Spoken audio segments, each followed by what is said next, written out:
Adax a été accusé de fabriquer à dessein du carburant de mauvaise qualité dans des raffineries aux Pays-Bas et de l'exporter en Afrique, ce qui permet de maximiser son profit. Alors évidemment, je pense qu'il faut voir ici l'explication de ce carburant de mauvaise qualité qui arrive depuis quelques semaines en Guinée et qui empoisonne la vie des Guinéens, déjà en cassant des moteurs, mais qui risque aussi de poser des problèmes de santé publique, puisqu'on sait par exemple que la capitale Conakry est une ville très embouteillée et que les particules fines émises par les pots d'échappement des véhicules qui sont justement alimentés par ce carburant de mauvaise qualité, ce carburant fourni par Adax, risque de provoquer des maladies respiratoires, des cancers, des morts prématurées. Tout ça est définitivement très inquiétant. Alors, ça a fâché le président putschiste Mamadi Doumbouya qui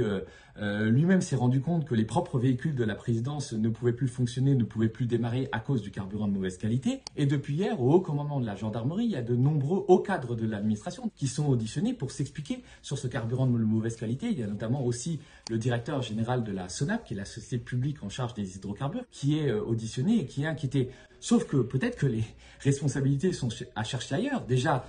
auprès de Mamadi Doumbouya lui-même, puisque c'est lui qui a passé ce contrat avec Adax, avec notamment un rôle prépondérant joué par son éminence grise, son conseiller spécial qui s'appelle Papa Fofana. Et il faudrait peut-être demander aux responsables d'Adax, ce négociant suisse, de rendre des comptes. Mais c'est toujours très compliqué en Afrique de s'en prendre aux hommes d'affaires occidentaux qui peuvent continuer leur petit business juteux et véreux sans jamais être inquiétés. Alors Adax ne semble pas du tout inquiet et compte bien continuer à se remplir les poches, puisque j'ai pu consulter un courrier confidentiel qui a été envoyé par le négociant suisse aux autorités guinéennes le 22 mai dernier, et Adax propose, comme si de rien n'était, de construire le nouveau dépôt de carburant de Guinée, puisque le précédent a explosé dans la nuit du 17 au 18 décembre dernier à Conakry.